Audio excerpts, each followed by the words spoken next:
Tardes, sean ustedes todos bienvenidos a esta nuestra sesión ordinaria del mes de julio de la Agrupación Mexicana para el Estudio de la Hematología. Agradecemos su audiencia, su presencia. A nombre de la presidenta, doctora Ángeles del Campo Martínez, quien por motivos de labor extraordinaria en su institución no puede dar la bienvenida, un servidor, Pedro Zárate, secretario de la mesa directiva actual. Ambos les damos la bienvenida a esta importante sesión en donde se revisarán dos temas relacionados con la autoinmunidad y la hemostasia. Dos temas que pues involucran a hematólogos para manejo de los adultos y hematólogos que como sabemos es nuestra audiencia frecuente. Hay muchos hematólogos pediatras y hematólogos de adultos, así como también biólogos y químicos que trabajan en los laboratorios de diagnóstico. Y en este caso será de mucha importancia para quienes están laborando en los laboratorios de hemostasia y trombosis de nuestro país y de todos los países que están conectados. Eh, no olviden, antes de pasar ya a la sesión, que ya nuestro congreso anual está cada vez más cerca, a poco más de 3 meses. Se les celebrará, como todos saben, en Puerto Vallarta del 15 al 18 de octubre. Toda la información en este código QR la pueden encontrar. Solo me permito recordarles que esta ocasión iniciaremos desde el día 15 de octubre, el primer día desde la mañana. Así que para que ustedes dispongan de estar presentes desde el inicio del Congreso, desde el día 15 temprano por la mañana iniciaremos una gran cantidad de actividades que toda la mesa directiva y el comité académico se ha preparado para todos ustedes. También les recuerdo las próximas sesiones de este mismo mes, el linfoma de células del manto, linfoma no Hodgkin y trombofilia en la mujer, temas muy interesantes para diferentes áreas de nuestra especialidad. Tomen nota y estén al pendiente en nuestras redes sociales. Y pues paso a presentar a nuestros importantes ponentes, profesores, a quienes a ambos les agradecemos el estar con nosotros este día para que nos impartan sus conocimientos. Primero, el doctor Keith McRae.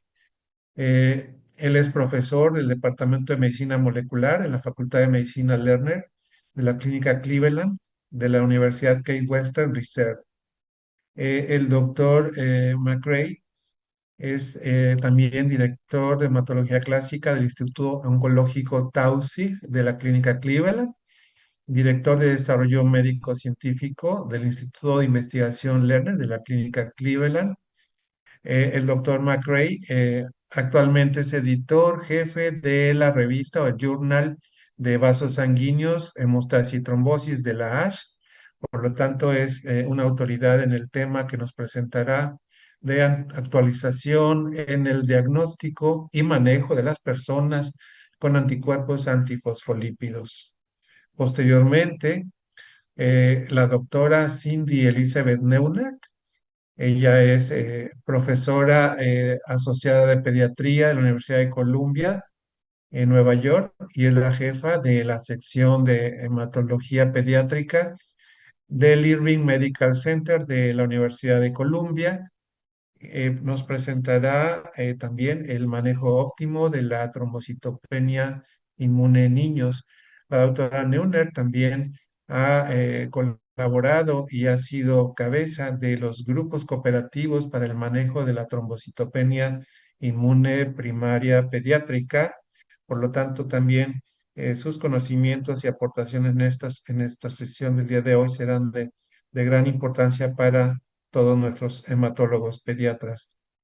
Recuerden que hay que conectarse en el canal 1 para el audio en español, el canal 2 para el audio en inglés. Y no olviden al término de la sesión descargar su constancia. Lo deben hacer al final, no se podrá realizar en ningún otro momento posteriormente, por lo que les pedimos que dado que estas constancias son importantes para los procesos de certificaciones y recertificaciones, que la descarguen oportunamente.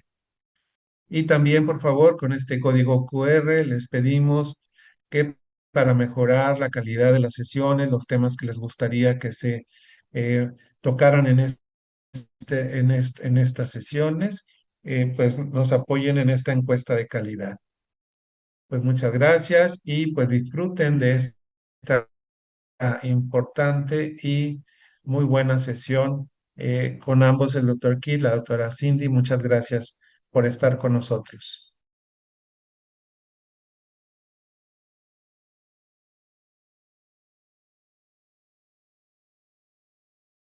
Agradecer a los organizadores. Quisiera agradecer a los organizadores de la reunión por esta amable invitación a presentarles esta noche y les voy a hablar sobre el síndrome antifosfolípido y los anticuerpos antifosfolípidos. Perdón. Bueno, esto es un esbozo de lo que les voy a mencionar esta noche. Les hablaré brevemente sobre lo que son los anticuerpos antifosfolípidos. Revisaremos brevemente algunos de los aspectos del diagnóstico de laboratorio, así como las manifestaciones clínicas del síndrome antifosfolípido, al que llamaré APS. Brevemente tocaremos algunos de los mecanismos mediante los cuales los anticuerpos antifosfolípidos pueden causar trombosis y luego terminaremos con unas cuantas diapositivas sobre el manejo de pacientes con estos anticuerpos. Ahora, como pueden ver aquí, este es un diagrama que muestra los diferentes tipos de anticuerpos antifosfolípidos que diagnosticamos clínicamente.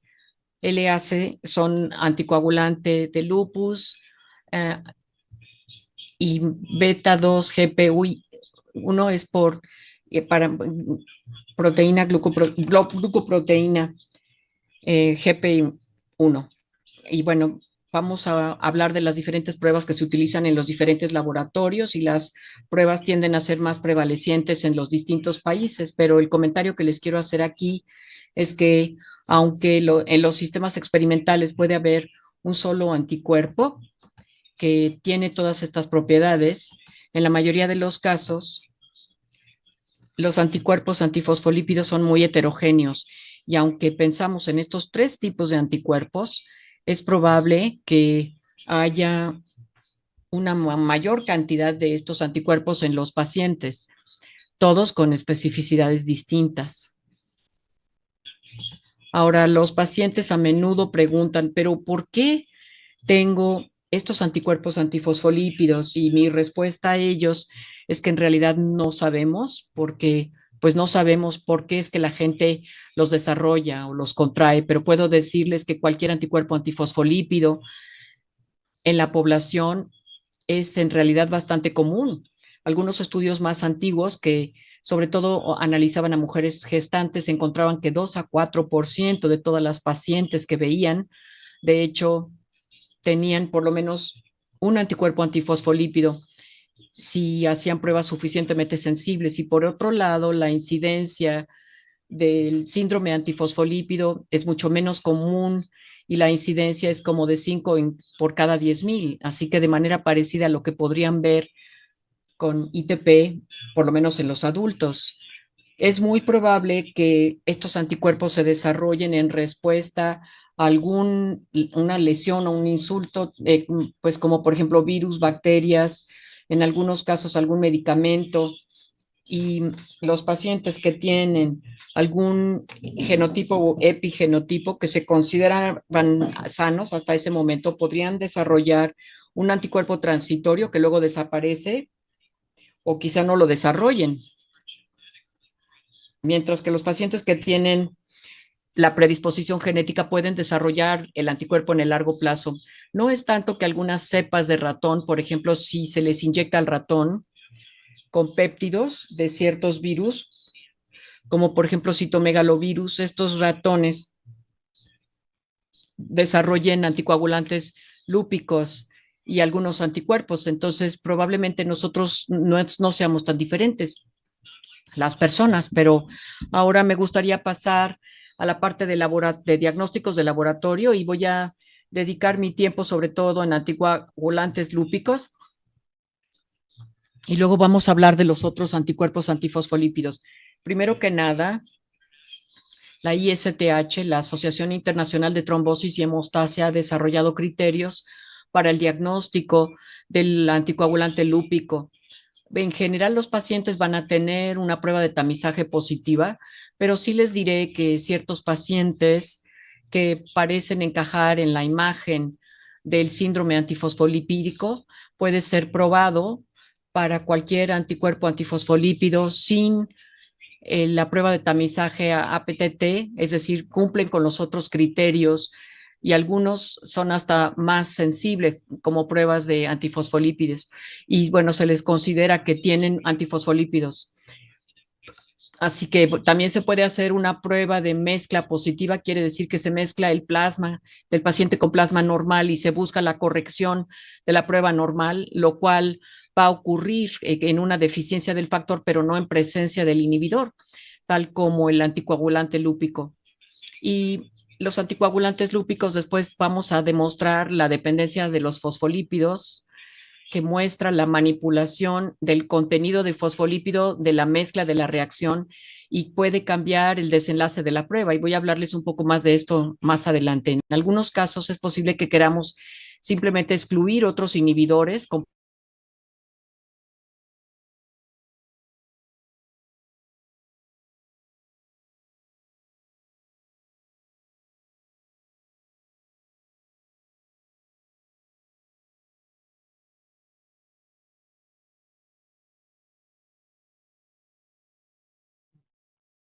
No se escucha la traducción.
A menudo esto se maneja con máquinas automatizadas, pero ilustra el principio.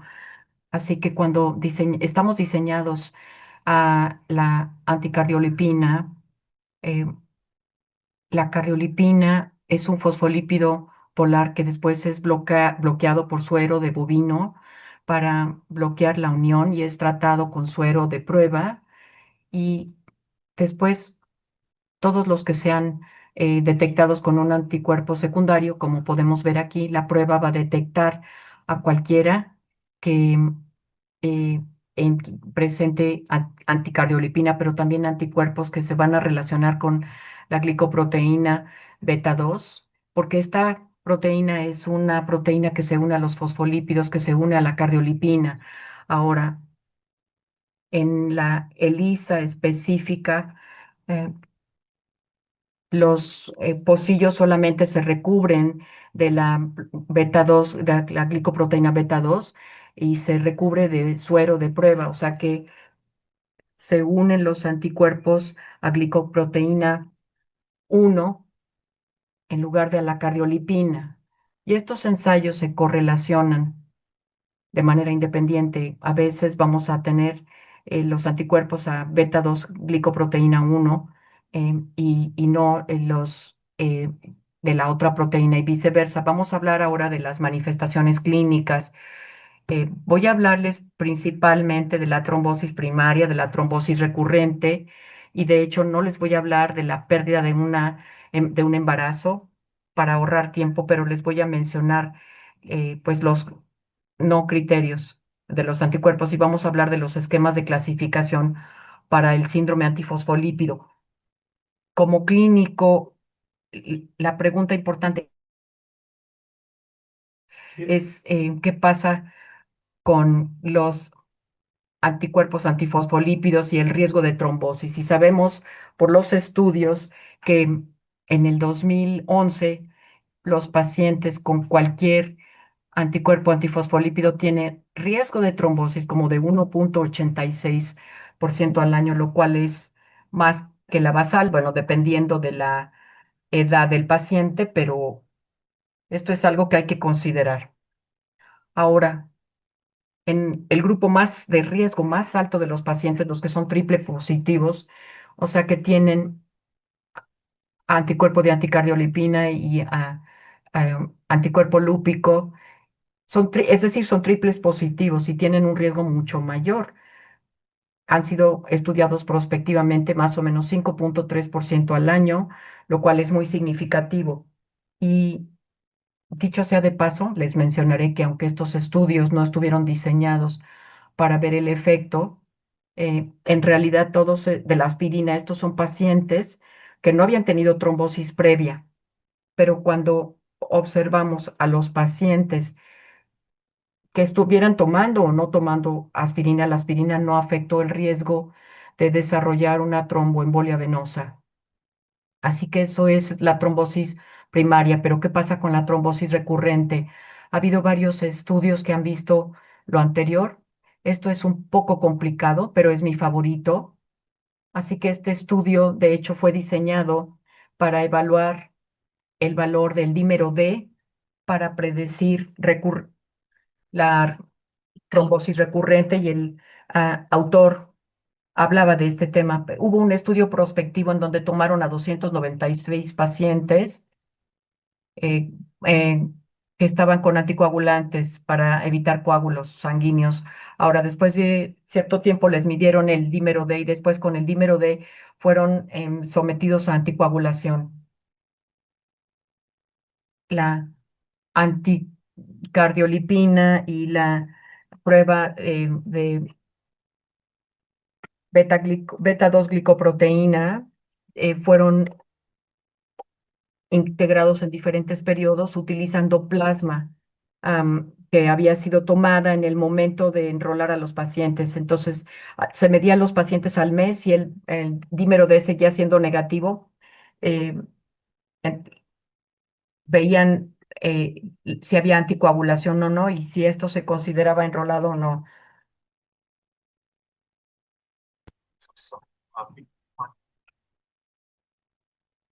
Y vemos los que tenían dímeros D negativos que están en la parte de hasta abajo y siguieron a estos pacientes y de hecho después del estudio regresaron y midieron en las muestras cuáles eran los pacientes que eran positivos para anticardiolipinas o la beta 2 glicoproteína, midieron a un mes y a 7 meses y las tasas de recurrencia se muestran aquí.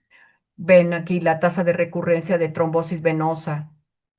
Vemos aquí en verde y estos son pacientes que no tuvieron anticuerpos detectados. El azul es si había cualquier anticuerpo antifosfolípido de cualquier tipo medido por lo menos una vez.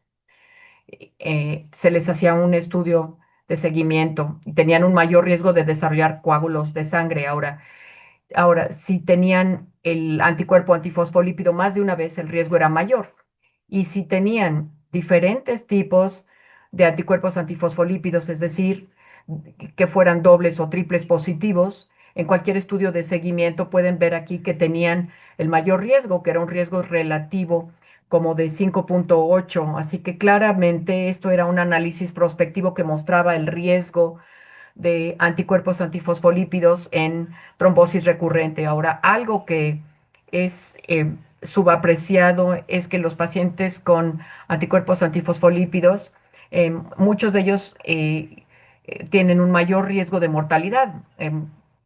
Esta es la mortalidad asociada a un anticoagulante lúpico. Este es otro estudio de Viena. Tomaron una cohorte como de 100 pacientes con anticuerpos antifosfolípidos y seleccionaron aquellos que tenían trombosis en los últimos 3 años y les dieron seguimiento de ahí en adelante y pueden ver que a los 8 años de seguimiento casi el 50% de esos pacientes habían muerto, sobre todo por ataques cardiovasculares. Ahora tomaron la cohorte completa y la midieron contra la población general y pueden observar que incluso contra la población general, los pacientes con anticuerpos antifosfolípidos tuvieron un mayor riesgo de morir. Así que estos son anticuerpos muy serios y de los que tenemos que tener gran conciencia. Ahora, la trombosis en el embarazo y lo que llamamos las manifestaciones de criterio. Muchas de estas manifestaciones son de no criterio, cosas como, por ejemplo, lívido reticulares que se muestra aquí, alteración de los capilares en la piel, migraña, enfermedad valvular cardíaca, sobre todo de la válvula mitral, endocarditis, anemia hemolítica, TPI, hemorragia suprarrenal por un infarto suprarrenal. Así que todas estas cosas son situaciones que pueden ocurrir con los anticuerpos antifosfolípidos. Y estos fueron los criterios iniciales. Se les llamó los criterios de Sapporo para diagnosticar el denominado APS o síndrome antifosfolípido. Los pacientes con APS tienen trombosis vascular, morbilidad durante el embarazo, como se muestra aquí, acompañada por confirmación de laboratorio del anticoagulante lípido y anticuerpo anticardiolipina, IgG o IgM, y un título mayor de 40 o el percentil 99. Y todo esto tiene que ser persistente en 2 o más ocasiones, por lo menos con 12 semanas de intervalo. Y lo mismo se dice del el anticuerpo de antiglicoproteína B2. Una cosa que les quiero mostrar y que a menudo se pasa por alto es que estos criterios se desarrollaron no para diagnosticar el síndrome antifosfolípido, sino que el grupo que los desarrolló para, en base a criterios estándar. em, y de hecho, pues no ha habido muchos estudios clínicos. Estos criterios eran para estudios clínicos, pero yo encuentro que estos criterios se utilizan a menudo en la práctica.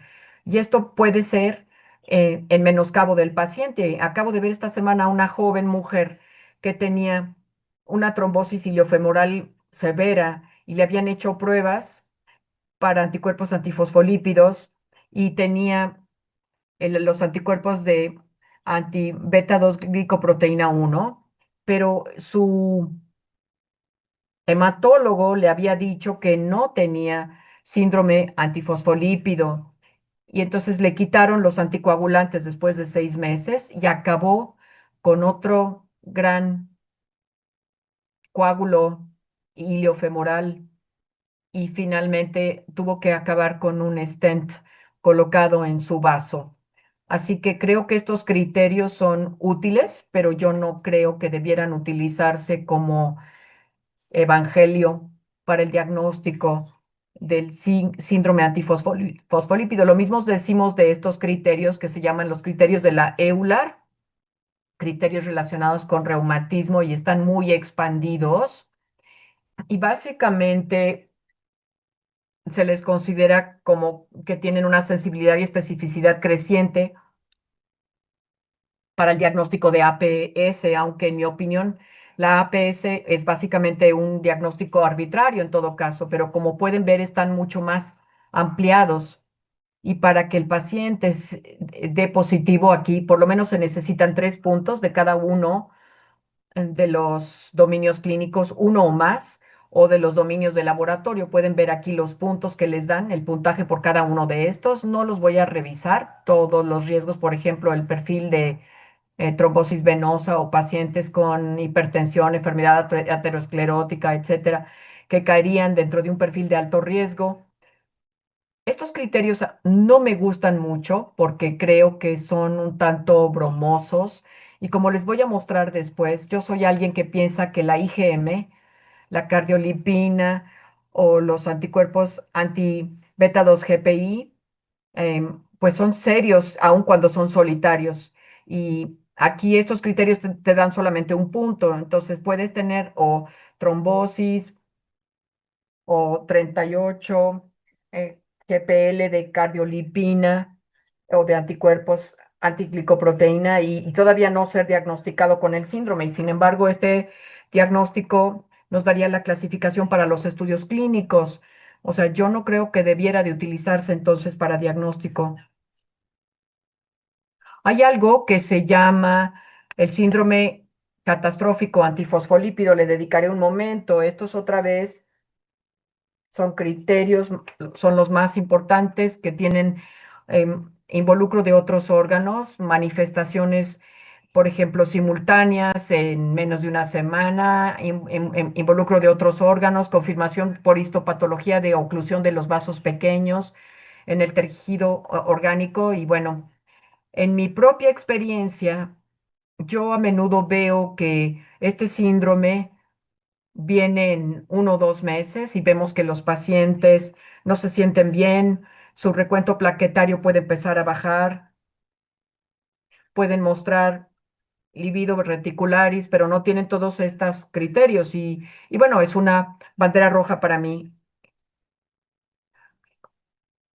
Y no me gusta esperarme a la manifestación florida de CAPS porque tiene una mortalidad del 30%, sí, aun cuando se trata de manera óptima. Voy a dedicar unas cuantas diapositivas ahora a hablar de la patogenia del síndrome antifosfolípido. Esto es en realidad algo muy, muy exhaustivo. Incluso alguien que como yo haya estudiado el problema por 30 años, lo encuentra así, pero hicimos una búsqueda en PubMed y buscamos anticuerpos antifosfolípidos y sus mecanismos y tomamos todos los artículos y los metimos en un programa que se llama WordSolid y que integra todas las palabras que encontró en una especie de ensalada y a mayor el tipo de letra, mayor número de veces aparece. Entonces pueden ver la palabra trombosis venosa o arterial. Esto es una manera importante de distinguir la APS de las trombofilias heredades que por lo general son venosas. Pero aquí pueden ver, por ejemplo, células endoteliales, neutrófilos, proteína S, monocitos, plaquetas, glicoproteína 1 beta 2. Hay tantas cosas y tantos mecanismos. En fin, voy a revisar unos cuantos que me gustan particularmente o que creo que son más importantes. Les dije que volvería yo a la glicoproteína 1 beta 2 y como ya les dije, estos anticuerpos se utilizan para el diagnóstico y a la izquierda vemos la estructura de cristal original de esta eh, beta 2 glicoproteína 1 y en estudios retrospectivos sabemos que en este primer dominio, el dominio 1 de la glicoproteína 1 beta 2 están relacionados con más bien con la incidencia de coágulos. Entonces, esto es interesante, todavía no ha sido confirmado de manera prospectiva. Ahora, existe una teoría e incluso algunas publicaciones que sugieren que esta beta 2 glicoproteína 1 circula de una manera, bueno, circular y la proteína cae y se une a los dominios 1 y 5 en círculo. No les voy a mostrar todos los datos, pero ha habido varios estudios que no han podido identificar esta forma circular. Y en lo personal, yo creo que esta forma circular circular probablemente sea un artificio. Digo, no que interese tanto clínicamente. Otra forma en que estos anticuerpos pueden causar trombosis es activando las células endoteliales. Como ven en la diapositiva, las células endoteliales tienen un rol crítico en mantener la fluidez de la sangre, produciendo cosas como el óxido nítrico, las prostaciclinas, NTP-dase, todo lo que hace que las plaquetas se mantengan en un estado de reposo, toman los proteoglicanos que se unen a la trombina 3 y la activan, etcétera, etcétera. Pero la activación de la célula endotelial puede alterar las cosas en los procesos de coagulación y exponer a procesos anticoagulantes. Uno de los primeros estudios que realicé cuando me interesó este tema, que como pueden ver, hace mucho tiempo fuimos unos de los primeros en mostrar que estos pacientes de acá, el de anticuerpos antifosfolípidos, tienen una alta incidencia de anticuerpos que reaccionan con las células endoteliales, como los ven aquí marcados, y continuamos indicando que en nuestras manos estos anticuerpos se reconocían beta 2 glicoproteína 1 que se ligaba a las células endoteliales que a su vez se unía a otras proteínas, incluyendo el receptor tipo TOL número 4 y a la activación de células endoteliales. Las plaquetas también son importantes como jugadores del síndrome antifosfolípido, y hay múltiples estudios que muestran que estos anticuerpos pueden activar plaquetas. Estos son algunos de los estudios en los que hemos estado trabajando recientemente. Y aquí vemos una micrografía confocal con un paciente con APS recientemente aislado, y lo que pueden observar aquí en verde es la unión de protrombina o de Next 5, y se unen para exponer el antifosfolípido, y encontramos que estos pacientes, las plaquetas en estos pacientes con APS expresan más fosfatidocerina, y selectivamente se definen como procoagulantes. También son positivos para el complemento C4D. Así que como resultado de esta exposición a la fosfatidilcerina, em, forman complejos de protaminasa, y si vemos lo anterior, nos daremos cuenta que la exposición a APS puede correlacionar, por lo menos retrospectivamente, más fuertemente con una historia de trombosis que anticuerpos antifosfolípidos per se. Y finalmente el complemento que se piensa que desempeña un rol importante en APS, particularmente CAPS.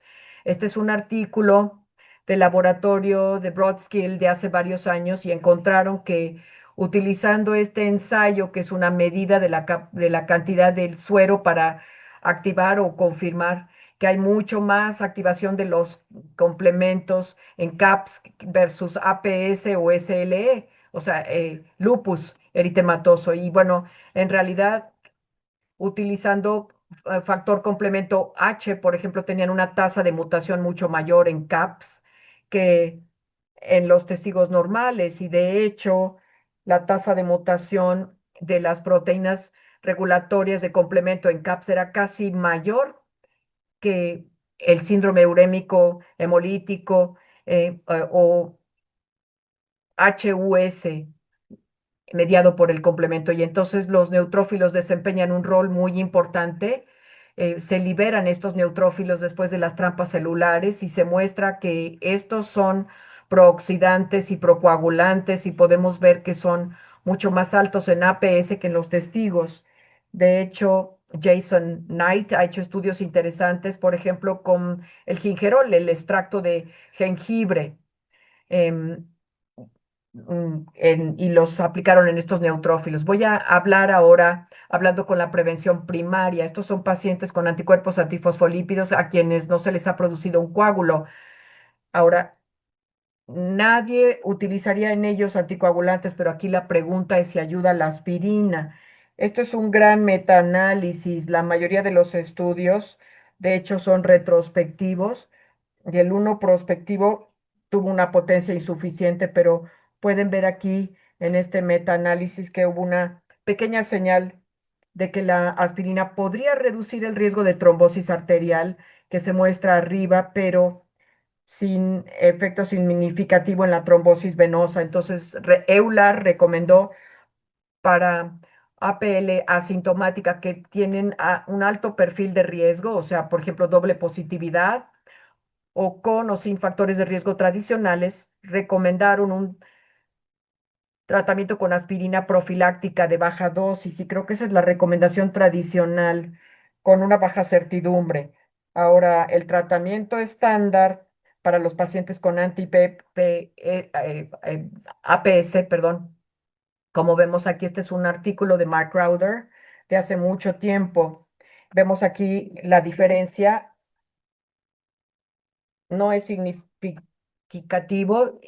Se compara a un INR de 3 a 4 con 2 a 3. El de 2 a 3 es igualmente bueno que el INR de 3 a 4 con cumadina y tratamiento para APS. Esto es para la trombosis venosa y yo diría que es argumentable esto para trombosis arterial. El- la trombosis arterial es probable que eleve el INR más alto agregando aspirina y Clavix a la cumadina. Ahora, ha habido estudios con DOACs, anticoagulantes directos, en este caso rivaroxaban en pacientes con APS más arriesgada, es decir, triple positiva. Este fue un estudio que, como vemos, dividió a los pacientes entre aquellos que eran tratados y los que presentaban un análisis de intención de tratamiento y vemos que casi todos los arteriales tuvieron alta incidencia de un accidente cerebrovascular isquémico. Pero el estudio se suspendió por este hallazgo y los estudios posteriores han confirmado esta observación y entonces no recomendamos cumadina para pacientes con APS de alto riesgo. O sea, no recomendamos, perdón, los DOACs, los anticoagulantes directos para los triple positivos y los pacientes de alto riesgo, y les hablaré en un momento más adelante de esto. Y vamos a continuar con estos dos casos. Estos eran pacientes de 6 años con una DVT perdón, 36, no 6 años, 36 de 6 meses previos. Tenían estudios de laboratorio de los 6 meses a la visita de seguimiento y vemos aquí sus características con respecto a la beta 2 glicoproteína 1 y la prueba para anticoagulante lúpico.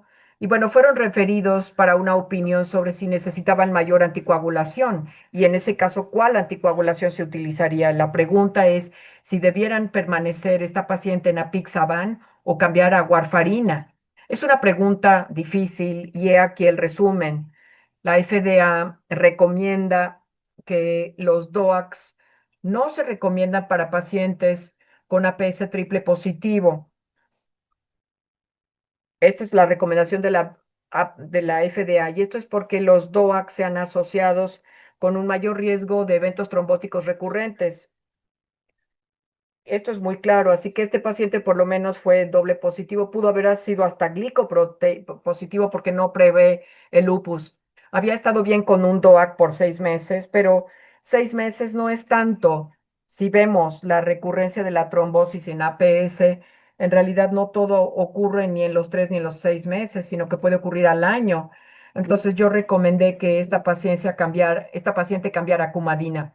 Sin embargo, uno de las pacientes había sido doble positiva o eh, positiva a uno solo factor o ALAC, no lo sé, tendría alguna trombosis venosa, los datos son poco claros. ¿Y qué pasaría si la paciente hubiera utilizado el tratamiento por 2 años? Bueno, en realidad nos queda poco claro. Si ella hubiera estado en tratamiento 2 años, yo la dejaría en paz. Esta paciente, por las razones que ya les comenté, la cambié a warfarina. Tenemos aquí otro caso una mujer de 77 años que se presenta para una opinión porque le preocupa la anticoagulación. 6 meses antes le hicieron una disquectomía cervical, después tenía molestia en el tórax y también presentaba dolor en la pantorrilla derecha. Se le evaluó y tenía una eh, trombosis venosa profunda. Se le trató con apixaban, después warfarina. 3 meses después se le hizo una prueba posterior y sus valores estaban todavía más altos. Vimos a un hematólogo que interrumpió la interrupción de la anticoagulación. Y bueno, pues esto es un error común en el campo. Estos anticuerpos IgM parecen ser particularmente comunes en pacientes y se asocian sobre todo a enfermedad vascular cerebral. Y creo que muchos hematólogos no se toman esta situación tan en serio y quizá traten al paciente solo con aspirina, pero si vemos, por ejemplo, esta gráfica que tuvieron un coágulo sanguíneo y luego IgM aislada y se les trata con aspirina, y un PKA y cumadina, y vemos que este tratamiento tuvo una sobrevida libre de recaídas mucho más prolongada. Aquí tienen el estudio, pero pues es lo que es. Y esto es cierto para todos los pacientes con APS y el accidente cerebrovascular. Encontraron que la combinación era mejor para evitar el accidente cerebrovascular. Y bueno, este estudio, que fue solamente un estudio aleatorizado prospectivo de terapia antiplaquetaria única versus combinación en EBC. Este es un estudio que se hizo en Japón hace mucho tiempo que mostró gran mejoría de la terapia dual. Así es que ahora es como yo trato el EBC en estos pacientes. En resumen, perdonen ustedes, la APS es un trastorno protrombótico serio que afecta a jóvenes y a mayores. Las guías actuales sugieren una anticoagulación indefinida para pacientes con APS. La cumadina es el fármaco de elección para los pacientes triple positivos, pero menos certidumbre existe para los que tienen uno o dos factores confirmados. Los anticuerpos de beta 2 glicoproteína 1 parecen ser particularmente importantes, pero su mecanismo es poco probable que esté involucrado en la inhibición de actividad procoagulante de beta 2 glicoproteína 1. Y bueno, quiero agradecer su atención. Esta es una foto de uno de mis lugares favoritos del mundo.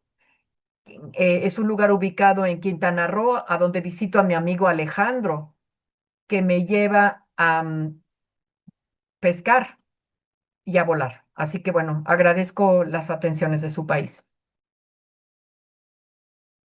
Hola a todos y me da mucho gusto estar aquí esta noche y gracias a los organizadores por invitarme a hablarles sobre el manejo óptimo de la trombocitopenia inmune en niños. Durante esta presentación vamos a hablar del manejo actual de niños con ITP o TPI recién diagnosticada. Vamos a ver algunos estudios clínicos que cambian la práctica y vamos a hablar de ciertos cambios de nomenclatura que podrían ayudar en nuestro manejo de los niños. Y también les ofreceré un panorama general breve de las terapias nuevas o las que están en desarrollo, pero yo creo que en general es una época muy emocionante para la trombocitopenia inmune, TPI, por todos los medicamentos que están a punto de salir y creo que muchos de ellos van a encontrar su lugar en el ámbito pediátrico. Creo que es bueno que comencemos con este caso, femenina de 15 años, sin historia médica pasada, ningún medicamento, presenta hematomas, petequias, hematuria, sus laboratorios normales, salvo por el recuento plaquetario de 4,000. Revisamos el frotis y vemos un número reducido de plaquetas sin aglutinamiento, glóbulos blancos y rojos normales. Sospechamos TPI. ¿Cuál es el tratamiento razonable para ella? Bueno, si vemos las guías de ASH en niños con TPI recién diagnosticados sin sangrados mayores, hay una sugerencia de observación más que administrarles corticosteroides y la recomendación de observación en lugar de darles inmunoglobulina intravenosa, así como la recomendación de observación en lugar de inmunoglobulina anti-D. Así que vemos que el panel favoreció la observación sobre tratamiento. Las cosas importantes que hay que saber es que esto es un niño con un sangrado muy pequeño o ningún sangrado. y son recomendaciones condicionales basadas en muy poca evidencia o muy poca certidumbre o algunas basadas en eh, certidumbre baja porque obviamente el riesgo de sangrado sería mayor solo con la observación que, por ejemplo, con la inmunoglobulina anti-D. Yo argumentaría, sin embargo, que la paciente de la que acabamos de hablar llega, por ejemplo, con hematuria y tiene un poco más de un sangrado muy pequeño. Y entonces en este paciente vamos a considerar, bueno, no hay ningún sangrado de mucosas que ponga en riesgo la vida. Ha habido muy pocas manifestaciones de la piel y todas estas cosas son importantes para el panel porque el panel reconoce que el sangrado podría no ser la única causa para iniciar el tratamiento en un niño. Pero aquí nuevamente hubo la sugerencia de corticosteroides en lugar de IgIV, las recomendaciones de corticosteroides en lugar de anti-D y la recomendación ya sea de anti-D o inmunoglobulina intravenosa. eh, y se consideró que la administración de anti-D era la mejor. Hablando de corticosteroides en la población pediátrica, en realidad hubo recomendaciones de ciclos cortos y recomendaciones serias del uso de prednisona en lugar de dexametasona, dada la falta de estudios para dexametasona en niños. Ahora, de todas maneras, pues ella tiene 15 años. Si hubiera sido algunos cuantos años más grande, hubiera acabado nuestra clínica para adultos y a lo mejor se le habría tratado con dexametasona. Creo que realmente no sabemos, y este caso destaca el hecho de que no sabemos totalmente cuál es la edad a partir de la cual hay que tratar a los niños o como adultos o como adolescentes o adultos jóvenes. La gente está tratando de evaluar recomendaciones específicas quizá para esta población. Así que nuevamente podríamos proceder a la observación y si pensamos que necesitamos tratamiento, podrían ser corticosteroides y si sentimos que la paciente no va a soportar los corticosteroides o necesitamos una respuesta más rápida en el recuento plaquetario, podríamos utilizar IVIG o anti-D. Ahora, quiero destacar el estudio TIKI. Este fue un estudio que surgió en el 2018, no estaba incluido en la revisión sistemática de las guías de ASH y surgió después de la revisión sistemática, em, pero el estudio TIKI fue uno de los primeros que realmente pues eran robustos y que realizó aleatorización que podía cambiar el desenlace reduciendo la cantidad em, de cronicidad. Vemos aquí el sangrado. Bueno, el sangrado es un evento raro en los niños, entonces se pensaba, hicieron un metaanálisis sistemático retrospectivo y pensaron que la única cuestión modificable para evitar la cronicidad fue el uso de IVIG. En base a esto hicieron un estudio de IVIG versus observación sola y también el manejo de entrada de la TPI. Y bueno, los pacientes que ya tenían 3 meses de 16 años con un recuento plaquetario de menos de 20,000. Y tengo que decirles que una de las cosas interesantes del estudio es que fue aleatorizado y incluía niños con sangrado de 1 a 3. Y si vemos la recomendación de la que acabamos de hablar, de ASH, el sangrado grado 1, grado 2, probablemente encajaría con nuestro primer conjunto de recomendaciones, mientras que ya un sangrado nivel 3 caería en la categoría de darles anti-D o anti-IVIG o algún tratamiento. Y vemos aquí que algunos de estos niños pues fueron aleatorizados a observación. Aún así, en lo que respecta al desenlace primario para el cual se había creado el poder, vemos la respuesta a los 6 meses y vemos que no hay diferencia significativa. No hay diferencia ni a los 3 ni a los 12 meses. Lo que sí observaron, que parece ser intuitivo, es que el grupo de IG intravenosa mostró una respuesta más rápida a la semana y luego probablemente se mantuvo al mes en comparación con el grupo de observación. Para mí, esta es la lección de este estudio. La gente argumentará que hubo más eventos de sangrado en el grupo observacional, pero yo creo que muchos de estos eran niños que tenían sangrados grado 3 desde que entraron y hubieran sido niños que hubiéramos tratado muchos de nosotros en lugar de aleatorizarlos. Yo creo que lo que vieron sobre todo fue la respuesta a los 6 meses y no mostró diferencia significativa. Entonces creo que este estudio sí confirma que no hay razón para tratar a todos los niños con TPI de entrada ni con corticosteroides, ni con IGI intravenosa, con la intención de llevarlos a remisión y que se queden en remisión hasta los 6 meses mínimamente. Ahora, dimos seguimiento a nuestro caso por 2 semanas, sigue con ciertas hematomas y petequia y tiene sangrado menstrual profuso. em, Dio un altibajo en su recuento plaquetario, pero ahora otra vez con la IGIB llegó a 9000. En este momento nos preguntamos qué tratamiento será razonable, cuál es el abordaje adecuado para una paciente que sigue teniendo TPI recién diagnosticada, pero que sigue con sangrados y que fracasó al ciclo de IGIB inicial. Bueno, vemos las guías de la ASH y esta es la recomendación en niños con TPI, con sangrado de mucosas que no representa un riesgo para la vida o con una calidad de vida disminuida en relación con la salud. Y bueno, se sugiere el uso de TPO versus rituximab, se sugiere TPO-RAs en lugar de esplenectomía y se sugiere rituximab en lugar de esplenectomía. Y todas estas fueron recomendaciones condicionales basadas en la baja certidumbre de la evidencia de los efectos. Y ahora vamos a concentrarnos ahora en los TPO-RAs, que creo que es en donde hay muchos avances emocionantes. Esto no quiere decir que el rituximab no sea adecuado para los niños y por supuesto que seguimos teniendo esplenectomía. Las guías, sin embargo, recomiendan posponer la esplenectomía hasta que los niños hayan recibido ITP por lo menos por un año.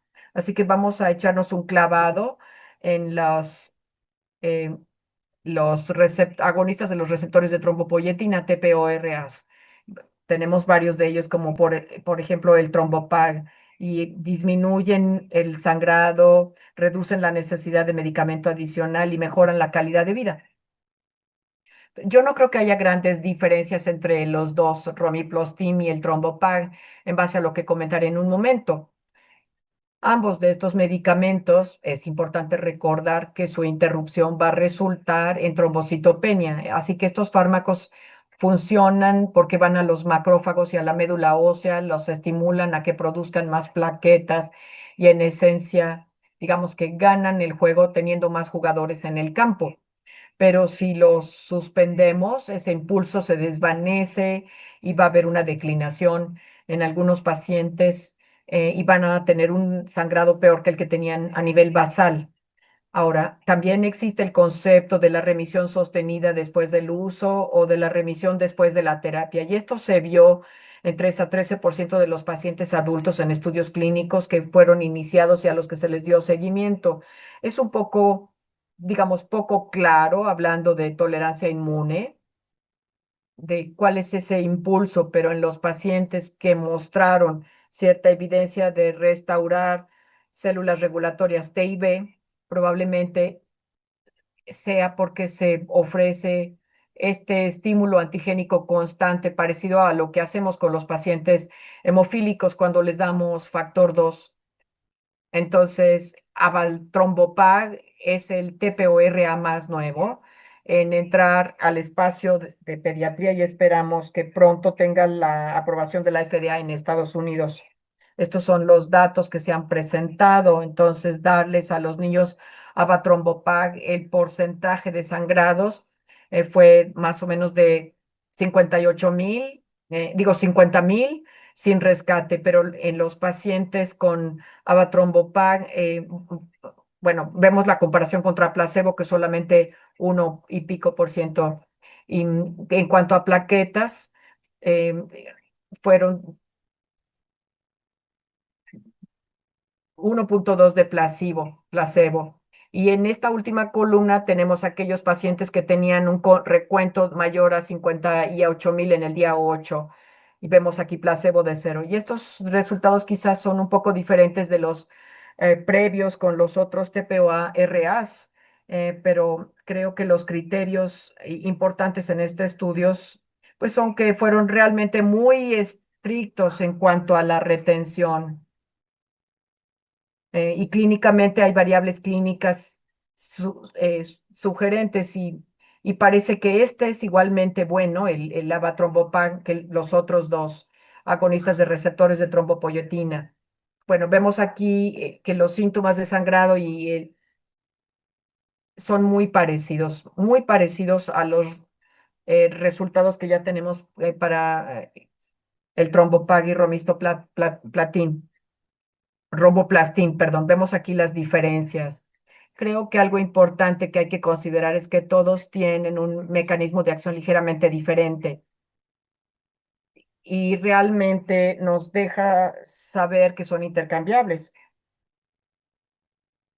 Si un paciente fracasa a uno, creo que es razonable hacerles una prueba con otro TPO-ARA y no asumir que van a fracasar a toda la clase. El Romiplastim es una inyección subcutánea, el Trombopag y el Avatrombopag se administran como medicamento una vez al día y a veces se puede hasta dividir en menos de diariamente. El Trombopag sí tiene ciertas restricciones dietéticas. Creo que para la población pediátrica esto es particularmente problemático y yo creo que para la población adolescente se vuelve muy problemático. A menudo si simplemente los cambia a uno a otro medicamento que no tenga interacción dietética, eso parece lograr muchísima diferencia. El Trombopag tiene cierta toxicidad que hay que monitorear, pero otra cosa que hemos visto como señal en la población pediátrica es que es quelante de hierro. Ah, Yo por eso monitoreo sus paneles de hierro para estar tranquilos. Avatrombopag ha sido aprobado para adultos y suponemos que pronto, en base a estos estudios, va a llegar también al ámbito pediátrico. Ahora, ya hablamos mucho de este tipo de manera de pensar secuencial, pero si ustedes observan, le pusimos un pequeño una trampita, porque ella en realidad, las compañías aseguradoras, por ejemplo, todavía no dicen con certidumbre que se pueden utilizar estos medicamentos. Entonces, dentro del consorcio de ITP, es un consorcio pediátrico que abarca como a 40 centros. Hicimos un estudio aleatorizado de pediátricos con TPI de recién diagnóstico, con el Trombopag versus el estándar de atención. Y lo que nos preguntábamos era si el tratamiento con el Trombopag durante la fase recién diagnosticada podría llevar a una respuesta más durable y sostenida. El objetivo primario fue determinar si la proporción de pacientes con una respuesta en plaquetas fuera mayor en pacientes recién diagnosticados con TPI, tratados con el Trombopag versus el tratamiento de primera línea estándar. Nuestra variable clínica primaria fue binaria y fue una respuesta plaquetaria que se definió como 3 o 4 recuentos plaquetarios de más de 50,000 durante 6 a 12 semanas de terapia sin terapia de rescate. Aquí tenemos el diseño del estudio, edades 1 a 18 con TPI recién diagnosticado, es decir, en los primeros 3 meses, que requiere tratamiento a discreción del médico y que pueden lograr obtener el medicamento de entrada, por ejemplo, no recibir ningún tratamiento y ser vírgenes a tratamiento o haber fracasado alguna terapia de primera línea. Y a ellos se les aleatorizaba de 2 a 1 al trombopag o estándar de atención, dependiendo de la elección del investigador.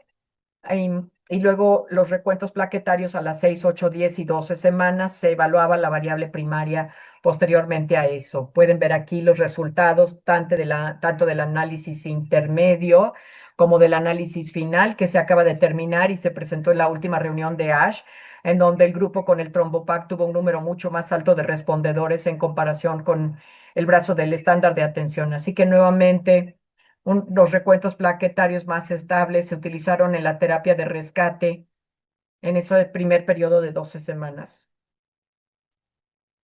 ¿Y cómo usamos estos resultados y cómo los aplicamos? Bueno, vemos aquí dos poblaciones. Tenemos el virgen al tratamiento versus fracaso al tratamiento. Una pregunta que seguimos teniendo es si debiéramos utilizar esto de entrada o únicamente después de haber fracasado a un agente primario. Y yo creo que sigue siendo muy difícil argumentar contra un corto ciclo de corticosteroides, sobre todo si vemos eh, el tercer punto, que es cuando hacemos un análisis de costos o lo tenemos en curso. Creo que también tenemos que pensar en este ámbito, nuestro tratamiento por sangrado o por alguna otra razón del paciente, y hay que ver si acaso este es el mismo grupo.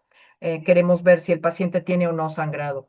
Todas estas son cosas del subanálisis que vamos a tener que hacer, ver al grupo virgen a tratamiento versus al grupo de fracaso al tratamiento, ver al grupo que fue tratado por sangrado versus aquellos que fueron tratados por otras razones. Y también ver el corto plazo. Tenemos correlatos biológicos y tratamos de ver si en forma parecida al estudio Tiki vimos alguna diferencia en cuanto a entrar en remisión o mostrar una respuesta sostenida de la terapia. Creo que esto es un poco más difícil de dividir en los niños en donde tantos niños presentan remisiones espontáneas. Les mencionaba yo que les iba a hablar brevemente de estas terapias emergentes que muestran más o menos nuestro paisaje generalizado, en donde tenemos varias cosas interesantes aquí, en donde pueden ver pues que tenemos cosas que funcionan más en la célula plasmática, bortezomib, masagitamab, daratumumab, em, también tenemos belimumab. Aquí tenemos efgartigimod, que es un receptor y que evita el reciclaje de IgG. Ha habido también serolimos, que es un inhibidor de mTOR. Así que creo que es muy interesante ver de qué manera este campo se está expandiendo. Tenemos rilzabrutinib. Hay muchas cosas nuevas a punto de entrar en escena. Y este es un inhibidor también de la tirosina sinasa. Y estos son terapias emergentes. Creo que cada vez más estos estudios van a por lo menos empezar a enrolar a jóvenes, por lo menos de la edad de 15 años. Estamos tratando de alentar eh, todo esto, pero en este momento tenemos avatrombopag, del que hablábamos, rilzabrutinib, que está empezando a entrar al contexto pediátrico, etrombopag, que es otro TPORA, y también tenemos daratumumab, un anti-CD38, y obinutuzumab, anti-CD20. Todos estos son los que están en desarrollo para pediatría actualmente. Ya les mencioné rilzabrutinib. Esto es para datos de adultos, pero inhibe la diferenciación de células plasmáticas, bloquea el receptor de las células B, bloquea también la activación de FCG mediada por IgG, la fagocitosis y también los mediadores inflamatorios. En los adultos hemos visto respuestas durables en 33% de los pacientes con rilzabrutinib y respuestas en general de 65 versus de 33. Creo que estos son medicamentos orales que hemos utilizado ya en el espacio de oncología por cierto tiempo y que pues nos resulta muy familiar, y estoy muy emocionada de poderlo probar ahora en la población pediátrica. Anticuerpos anti-CD38. Aquí vemos a niños y adultos. Fue una serie muy pequeña, pero hubo algunos adultos y también mostraron una respuesta. También hay un estudio clínico abierto para pacientes de más de 6 años, viendo la eficacia de daratumumab CD28. Obinutuzumab ha demostrado ser efectivo en adultos. También hay estudios muy pequeños, pero hay un estudio ahora que incluye a pacientes de hasta 18 años y un recuento plaquetario de menos de 30,000. Aquí un abordaje ligeramente diferente de las células B y su reducción que con rituximab. Y quiero concluir hablándoles brevemente de TPI refractaria. Incluso cuando vemos los datos de los estudios clínicos, es difícil porque a menudo incluyen este grupo muy refractario de pacientes que ha fracasado a múltiples líneas de terapia. Y bueno, pues todo esto es la definición que proviene de la nomenclatura publicada en el 2009, que muestra que TPI refractaria con fracaso de esplenectomía y necesidad de tratamiento y una confirmación de TPI primaria. Creo que en realidad esta definición lo que no concuerda en épocas modernas es que algunos de ellos pues hayan tenido esplenectomía. Aquí nos ven como grupo ícono. Nos reunimos, tuvimos una reunión para ver cómo queríamos manejar la TPI refractaria. Pensamos que había tres componentes en cuanto a la enfermedad, el horizonte de tiempo, medicamentos probados previamente y los mecanismos en forma parecida, qué mecanismos habían sido probados en algún paciente en particular, el recuento plaquetario y los síntomas. Después nos reunimos en grupos pequeños y pudimos llegar a lo que encontramos como un 80% de acuerdo. Lo que encontramos fue que al final hubo una gran diferencia entre decir queremos identificar a pacientes que realmente no respondieron a la terapia de primera línea, pero no le queríamos llamar terapia de primera línea porque a veces también estamos en situación de urgencia y tenemos que aumentar rápidamente el recuento plaquetario y sí queremos saber que el paciente no va a responder en una situación de emergencia. Pensábamos que ese era el término refractario a terapia emergente porque no tenía respuesta plaquetaria después de tratamiento con todas las farmacoterapias emergentes elegibles. Y luego, más bien hablando del mantenimiento, pensábamos en cómo queríamos clasificar esta segunda línea y pensábamos en modificación de la enfermedad y mantenimiento. Y esto serían como dos mecanismos de acción. Tratamos de evitar la palabra TPI refractaria porque sentimos que eso es muy dañino para los pacientes al darles esa etiqueta, pues, pero sin embargo, creemos que son un subconjunto desafiante que merecen una mayor investigación para determinar sus etiologías y que hay que, o sea, justifica la consideración de este grupo en estudios clínicos para terapias novedosas y es, creo, lo que debemos de impulsar en los próximos estudios clínicos.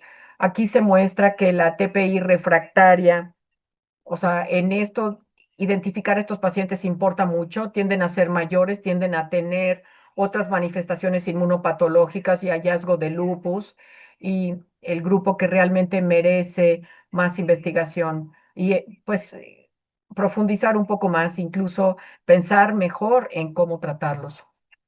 Creo que ha llegado el momento de replantearnos las cosas. Esta es sola, pues, mi manera de pensar y nuestras observaciones de en dónde estábamos y hacia dónde vamos. Literalmente, tenemos TPI recién diagnosticada con terapia de primera línea, luego se vuelven persistentes o crónicos y pensamos en terapias de segunda línea que hemos expandidas en base a lo que tenemos disponible. Y luego este grupo de pacientes muy refractarios y difíciles y consideraríamos esta terapia de combinación o de tercera línea rebotando aquí en la segunda línea. Y creo que en verdad es esperanzador tener estos nuevos términos, recién diagnosticado, persistente e incluso refractario o desafiante, porque nos permiten saber en qué parte del recorrido se encuentra el paciente. Pero yo no creo que estos términos tengan que vincularse a las terapias que pensamos para los pacientes. Los estudios Tiki nos desafiaron con eso, el estudio Pine también, y creo que a medida que tengamos más y más agentes, vamos a tener un mayor reto para utilizarlos correctamente en el momento correcto. Y creo que todo se reduce hacia el paciente, se va a beneficiar del fármaco y si ese fármaco va a cumplir con una cierta meta de tratamiento y es razonable considerar el tratamiento, ni siquiera pensar en dónde se encuentran en la etapa de TPI. Creo que una excepción a esto es la esplenectomía, que la gente pues todavía en algunos casos piensa mantener y creo que aquí empezamos a rebotar entre todos estos. Los corticosteroides son excelentes cuando los necesitamos y si tenemos a un paciente con sangrado son muy útiles todos estos medicamentos. También pueden ser refractarios a las terapias emergentes. No quiere decir que tengan enfermedad refractaria, pero es bueno saberlo. También pueden responder a una terapia de mantenimiento, pueden responder a un TPO-RA o pueden no responder a esta alta carga de enfermedad y empezar a pensar en todas estas cosas novedosas.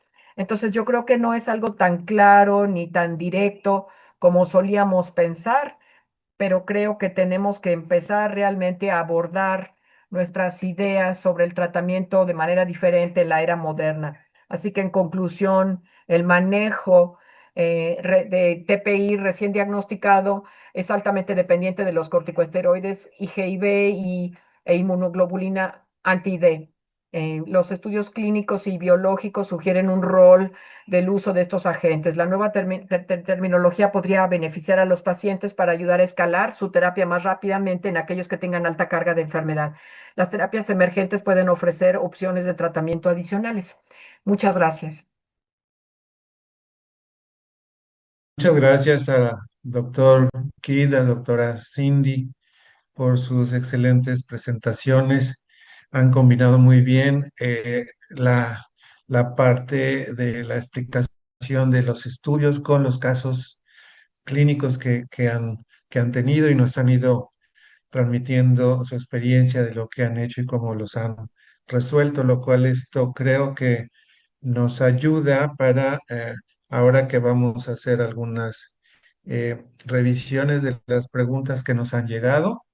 Aprovecho e invito a todos los participantes a que sigan enviando sus preguntas. La primera pregunta que me permito leer para el doctor McRae es sobre las pacientes de antifosfolípido de alto riesgo. Eh, Se prefiere iniciar la anticoagulación con enoxaparina o con heparina convencional y asimismo preguntan en qué momento, en qué edad gestacional es recomendable iniciar ácido acetil salicílico en bajas dosis.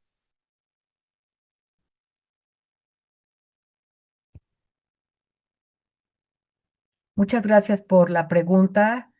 La pregunta es en una mujer embarazada con síndrome antifosfolípido, ¿cuál sería la terapia anticoagulante idónea para iniciar? Bueno, es interesante cuando uno ve los estudios, de hecho, los estudios más exitosos que se ven en heparina fraccionada, al cabo del tiempo, la enoxaparina básicamente se ha empezado a usar con más frecuencia y eso es el estándar de atención en este momento, por lo menos en Estados Unidos. Ciertamente la gente no se espera a perder 3 embarazos, ¿no? Porque estos criterios, pues muchas veces sugieren que estos anticuerpos se descubren después de la primera pérdida de una gestación. em, y se empieza a utilizar, por ejemplo, DOAX o aspirina. Si uno lo va a utilizar, yo creo que mientras más pronto mejor. En pacientes que yo he tenido que han sufrido pérdidas a menudo incluso les pedimos que inicien la terapia incluso antes de que esté documentado el embarazo, simplemente cuando tengan la intención de embarazarse, que empiecen a utilizar, por ejemplo, aspirina o Lovenox. En general, hacia el final del embarazo, cuando está cerca el parto, podríamos cambiarlas a heparina no fraccionada en ese momento, pues simplemente porque no estamos tan seguros de cuándo vendrá el parto y debido a la anestesia epidural, pues vale la pena tener algo con una vida media un poco más segura. Ahora, algunas personas que han sido refractarias, algunos médicos agregan hidroxicloroquina, que puede tener un poco más, bueno, es segura para su uso en el embarazo y en estudios aleatorizados lo hemos podido ver cuando se compara solo con la terapia doble, pero es algo muy emocional de tratar y en general los pacientes quieren hacer todo lo posible, pero yo empiezo pronto en el embarazo, empiezo con Lovenox y luego los cambiamos a la heparina no fraccionada como a las 32 o 33 semanas. Ok, doctor, muchas gracias. Pues justo dentro de lo que comenta, se viene la segunda pregunta que nos la cual nos han hecho 4 o 5 personas, que es sobre la recomendación de usted sobre el uso de la hidroxicloroquina, ya que en el síndrome antifosfolípido muchos reumatólogos lo indican.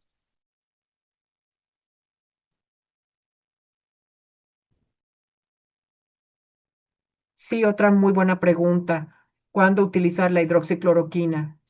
No hay guías absolutas que yo sepa sobre el tema y hay estudios que sugieren que la hidroxicloroquina, de hecho, tiene actividad anticoagulante. Uno o dos estudios pequeños que muestran que en comparación con la warfarina, bueno, uno fue aleatorizado, warfarina más hidroxicloroquina, y estos pacientes tuvieron menos trombos, pero hay algunos estudios también para lupus, lúpudos con anticuerpos antifosfolípidos que mostraron que al cabo del tiempo la hidroxicloroquina quizá les ayudó a reducir los niveles de anticuerpos antifosfolípidos. Así que yo no lo uso en todos, yo lo utilizo primordialmente en personas que no tienen lupus, pero que tienen síntomas articulares de tipo fibromialgia, una molestia que va más allá de lo que podría ser en la APS estándar primaria. Y la uso en esos pacientes, a veces en pacientes que tienen muy altos títulos de anticuerpos antifosfolípidos. Por supuesto que hay que tener cuidado sobre el daño retiniano. Muchos de estos pacientes se someten a exámenes muy profundos de ojo que se repiten cada cierto número de meses para evitar que tengan ningún daño de este tipo.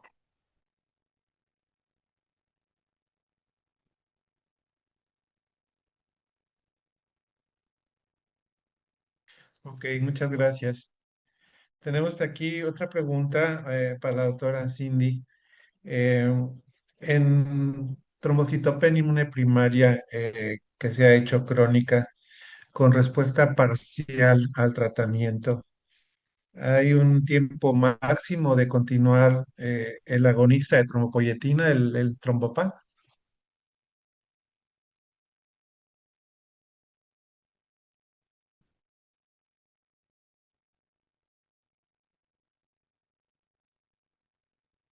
Creo que es una excelente pregunta. Yo hago estas revisiones periódicas con los pacientes y, número uno, me aseguro de que no haya ninguna nueva terapia o algo que yo piense que pueda beneficiar al paciente. Pero honestamente, si están con el fármaco y les está funcionando, yo he tenido a mis pacientes con agonistas hasta por 2 años ahora y creo que estamos encontrando que para muchos pacientes funcionan, les dan un recuento plaquetario estable, incluso en esas pequeñas caídas que se pueden tolerar de vez en cuando, digo que no sea como una montaña rusa, ¿verdad? Pero en general los medicamentos funcionan, pero siempre reviso con el paciente para ver que funcionan, que siguen cumpliendo con las metas, que no hay ninguna razón para interrumpirlos o hay pacientes que ya no los quieren. Creo que simplemente es una cuestión de seguir revisando y bueno, si hubiera, o sea, yo no veo que haya ninguna razón para cambiarlos si van bien, aunque sí es necesario estar revisándolos. Ok, muchas gracias, doctora. Otra pregunta para usted que nos hacen llegar. ¿Qué tan frecuente lleva a esplenectomía a los pacientes, a los niños y adolescentes? ¿Qué tan frecuente es que los lleven a esplenectomía en su experiencia?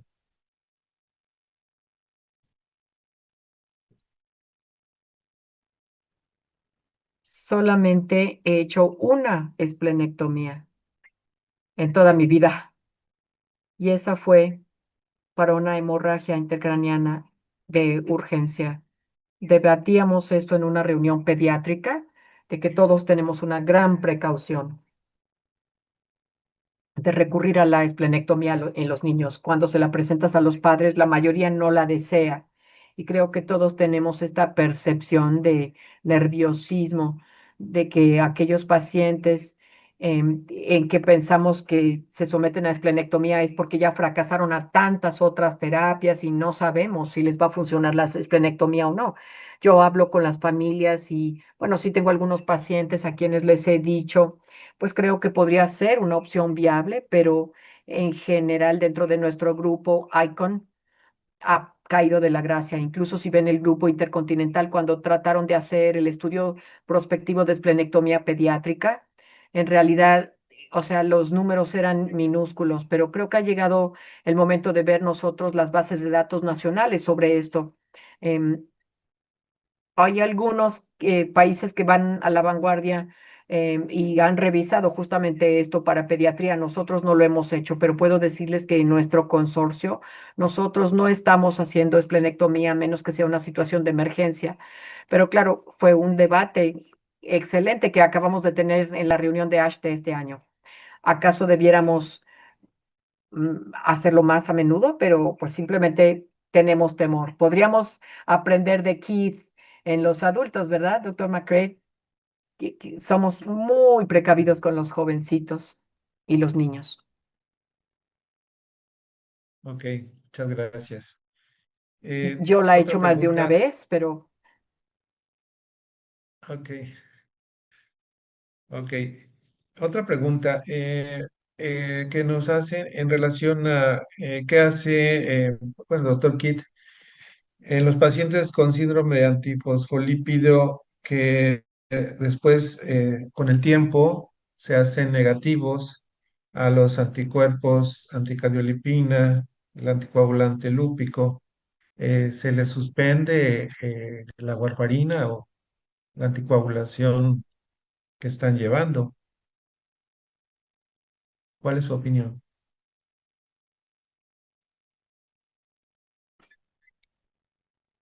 excelente pregunta. La pregunta es qué hacer en alguien que tiene APS con anticuerpos que desaparecen.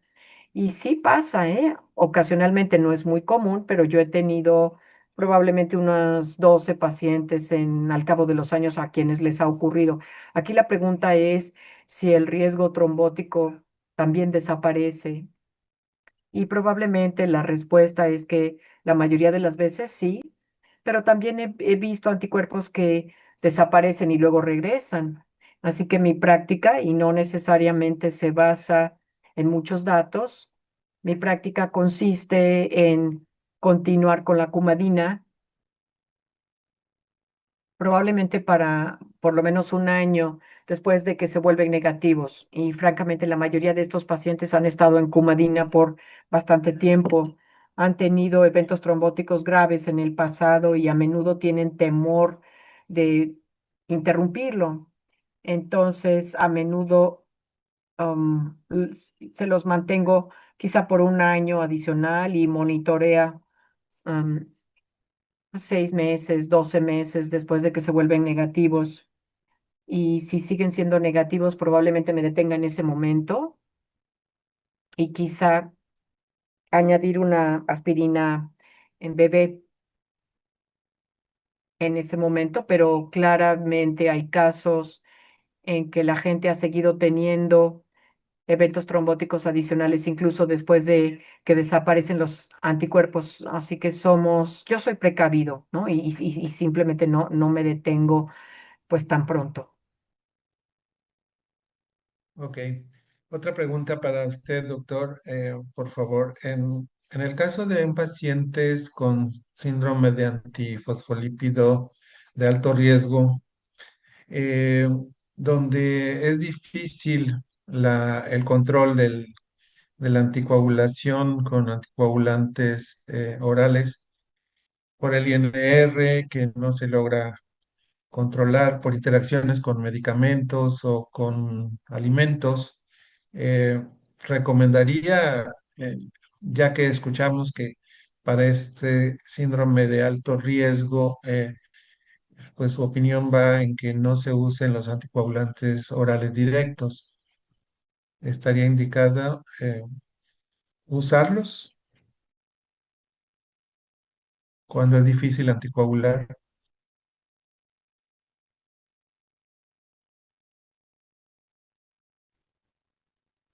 Muy buena pregunta. La pregunta es que cuando alguien tiene alto riesgo y han estado tomando comadina y no pueden regularse, ¿qué hacer con ellos? Pues otra vez es un área gris. Yo diría que he visto muy pocos pacientes en quienes la cumadina no se puede regular. En lo personal, no les digo a los pacientes que dejen de comer verdura verde o en fin, yo los dejo que coman lo que quieran. Solo trato de que sean consistentes y también trato, o sea, tenemos el beneficio de tener clínicas de Cumadina dentro de nuestra red sanitaria a la que los pacientes pueden ir y manejan sus INRs y las enfermeras les dan recomendaciones. Por desgracia, muchos de los pacientes no tienen eso, entonces yo tengo mi clínica de Cumadina personal en línea, pero creo que la otra cuestión que ocurre a menudo con los médicos es que ellos reaccionan excesivamente a INRs que están entre 2 y 3. Yo creo que es importante darnos cuenta que incluso los mejores estudios clínicos, mejor manejados con Cumadina, si ustedes los ven, van a encontrar que 25% de las veces los INRs están debajo de 2 o en 3. Si yo veo un 1.7, no voy a cambiar la dosis de Cumadina. Si veo un 3.3, por lo general no cambio la dosis de Cumadina. Si veo 1.7 por 2 o 3 semanas seguidas, o si veo un cambio, una tendencia claramente en este sentido, pues cambiaré la dosis de Cumadina, pero creo que el no reaccionar excesivamente ayuda. La otra cuestión que hacemos en algunas personas es que de hecho los trato con vitamina K. Los trato con 100 microgramos de vitamina K oral diariamente y la idea de esto es asegurarnos de que tengan una cantidad de vitamina K estable diariamente, que probablemente exceda en los pacientes quizá no adherentes, pues bueno, tengan una pequeña minoría y después trato de ajustar la dosis en base a la vitamina K. Y he tenido bastante éxito con eso. Pero dicho esto, si realmente no pueden regular a los pacientes, si realmente son triple positivos de muy alto riesgo, sobre todo si han tenido eventos cerebrovasculares, yo dudaría en usar un DOAC. Yo usaría o Levonox o algo como Fundoparinox, si lo pueden lograr, que bueno, que las compañías de seguros lo cubran, simplemente porque creo que en los pacientes de alto riesgo probablemente es mejor que los DOACs, los anticoagulantes directos.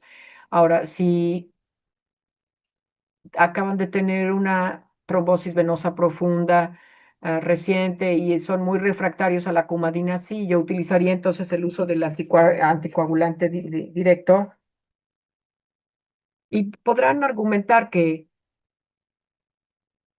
solamente porque tuvieron un evento arterial que el siguiente no será arterial tampoco, ¿no? Pero yo los observo muy de cerca. Es una pregunta muy buena y no es fácil la respuesta, pero creo que esas podrían ser algunas opciones. De acuerdo, doctor, muchas gracias. Bueno, doctora Cindy, ¿qué opina del uso de micofenolato en la trombocitopenia inmune primaria en niños? Y también preguntan sobre la azatioprina. ¿Cuál es su opinión?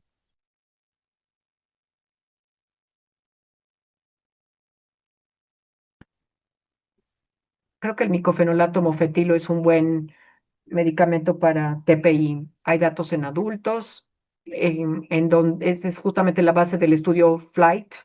Micofenolato fue en mofetilo dado de entrada y creo que es un buen inmunomodulador para la TPI y lo he utilizado. Yo creo que la satiaprina no la utilizo tanto.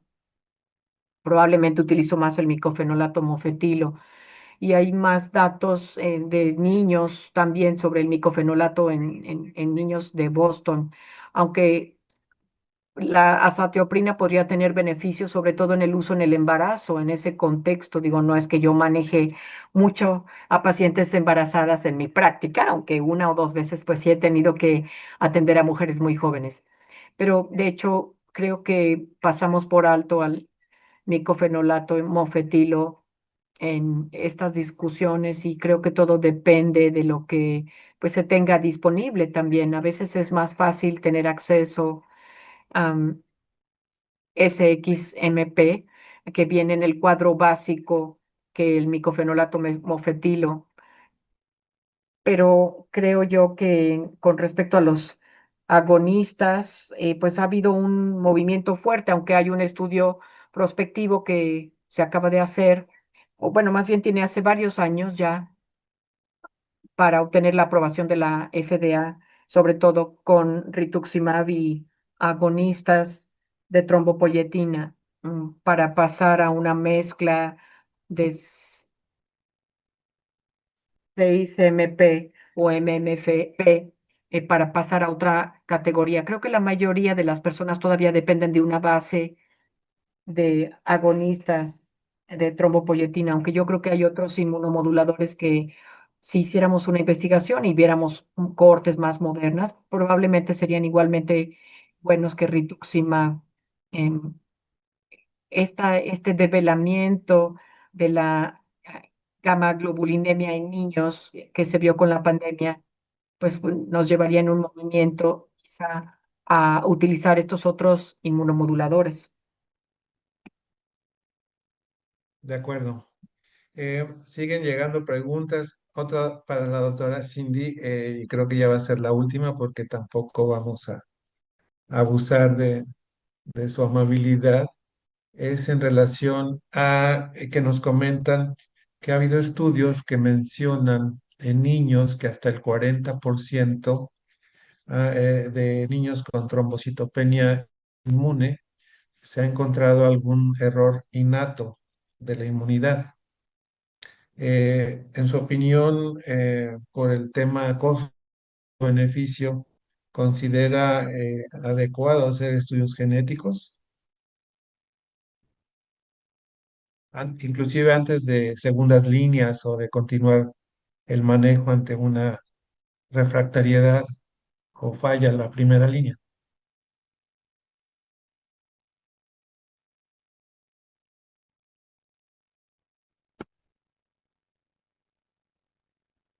Creo que este es un lugar en el que nos podríamos beneficiar de un poco de orientación. Mi práctica personal es que cualquier paciente que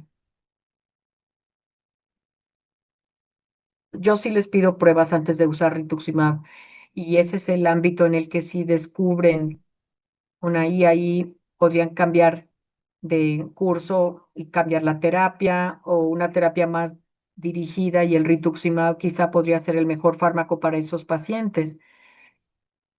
Cuando vemos ese tipo de trastornos inmunes desregulatorios. Y sí, yo se lo he mandado a mis niños que han sido o múltiplemente refractarios o hablando de pacientes que han estado en agonistas por mucho tiempo y que empiece yo a pensar en esto después de varios meses de uso de agonistas de receptores de trombopoyetina o en niños pues de diferentes edades que presentan TPI.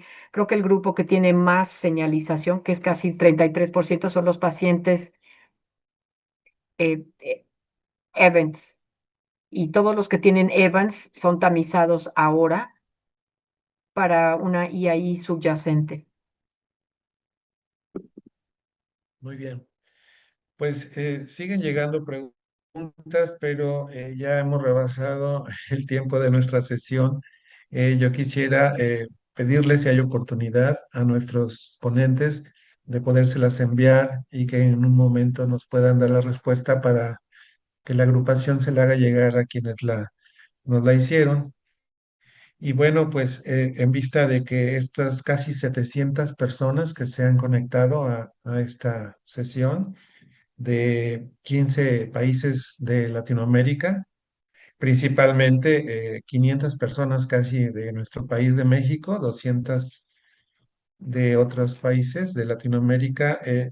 Muestran también aquí comentarios de excelencia en las presentaciones, de agradecimiento a ustedes dos por esta participación con nosotros y pues quiero darle las gracias a nombre de la mesa directiva de la Agrupación Mexicana para el Estudio de la Hematología, doctor McCree, doctora Neuner, por esta participación en la sesión y pues que ha sido bastante productiva. Veo las preguntas que siguen llegando, entonces creo que ha sido un tema de mucho interés y que nos ha permitido en esta sesión pues combinar la autoinmunidad con la hemostasia, tanto hacia la trombosis como hacia la hemorragia en adultos y en niños. Por lo anterior, pues quiero dar por concluida la sesión.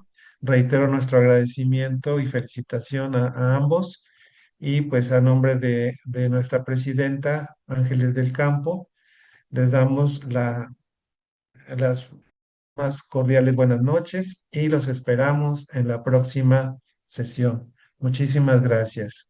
Muchísimas gracias, doctora Cindy, doctor Kit, muchas gracias. Buenas noches.